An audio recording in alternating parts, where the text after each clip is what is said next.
டேய் விஷ்ணு பிரமா நாக்பூர் நாக்பூர் நிலநடுக்கம் முதல் வந்த கணக்கு அங்கே தான். இப்போ பூமியில் காலை வைக்கல உலக நாடே கீழே மாற இறக்கிடுவார்.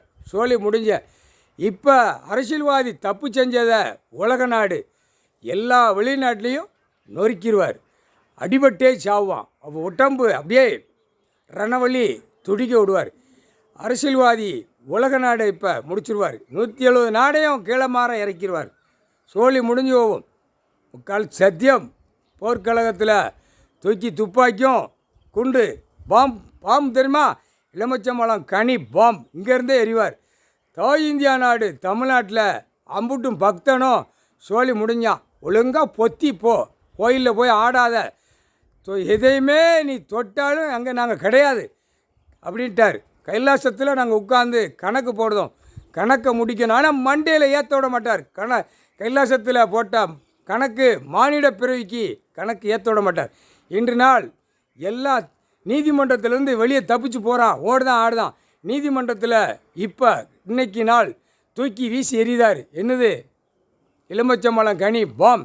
அப்போ அவன் வீட்டில் தீயா எரியும். அவன் வீட்டில் நீதிமன்ற கோர்ட்டில் வந்து ஆஜராகிட்டு 2 காலை கையை தோளில் தூக்கி போட்டு போகிறான்ல. இதில் கவர்மெண்ட் லாயர் புரியுதா?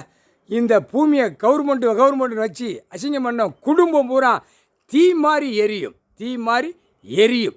எரிஞ்சு அக்கினியாக விட்டு குடும்பமே கருவறுத்துருவார். முடிஞ்சு வச்சுரா கணக்கு போட்டாச்சு. கணக்கு முக்கால் சத்தியம். புரிஞ்சுக்காப்பா.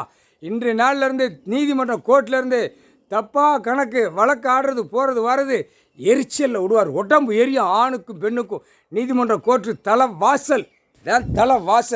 தலைவாசலை மிதித்து போய் உள்ளே போய் ஆடி பாடி 2 கையை தோளில் தூக்கி போட்டு கெளுத்தி மீன் இறை எடுக்கும்னு சொல்லுவான் தமிழ்நாட்டுக்காரப்ப.